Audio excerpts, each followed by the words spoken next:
from 1973 from the Richmond Times-Dispatch. Duckpin scores rising. Reasons, pins, lanes, help. It has long been said that one of the prime reasons that 10-pin bowling has flourished over duckpin bowling is because of its greater potential for higher scores.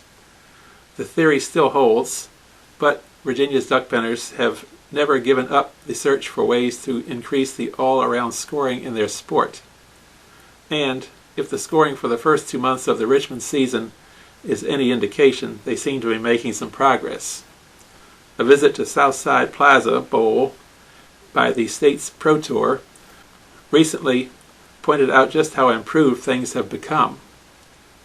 In a weekend of unbelievably high scoring, both John Rusak III and Buddy Kramer broke into 500 sets, Kramer putting games of 2-11 and 2-13 on the boards, while numerous matches were lost with sets as high as 4-30 and 4-40.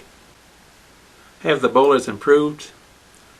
That may be part of it, but Barbara Swan, who, along with her husband, took over the Southside facility last February, feels that lane improvements have played a major part.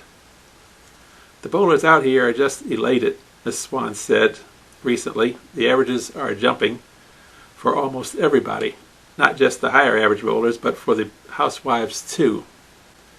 The Swans have done a lot of work in refurbishing what was a somewhat dilapidated facility, and Mrs. Swan finds it hard to put her finger on any one thing that is causing the rise in averages throughout her leagues.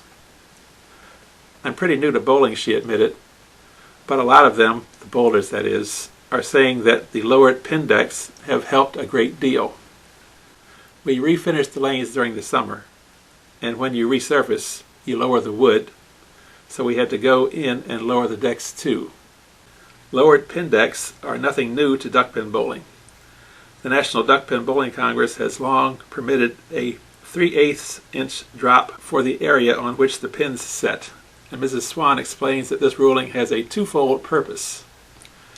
If you didn't lower the pin deck, the pins wouldn't fly back because you'd be hitting them so low they'd fly up and into the lights. So it really helps the scores and helps save us money in lights. But I really think there's been more to it than just the pin decks. When we bought the place, we built in the sideboards because there weren't any, refinished the lanes, and put in plastic pins. We've done quite a few things, just a lot of work, and I think the averages are showing it. Plastic pins have been considered one of the major innovations for duckpin bowling, and Mrs. Swan adds that it is expected that they should raise an average by 5 to 7 pins. You really can see the difference between plastic and wooden pins, she added. If you drop a plastic pin, it'll bounce all over the place, but if you drop a wooden one, it'll just lay there.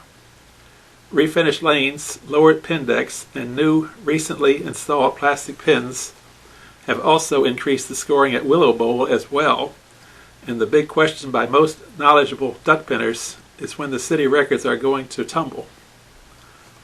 A city series mark of 5-11 has been set and equaled already this season by Wes Hamner Jr. at Willow and by Charlie Gassett Plaza, and the game mark of 233, also set by Hamner and tied by Doug Ward, can't be considered untouchable. Oh yes, I definitely expect to see some records start falling real soon, Mrs. Swan said. But the real thing that pleases me is that everybody is getting in on the higher scores.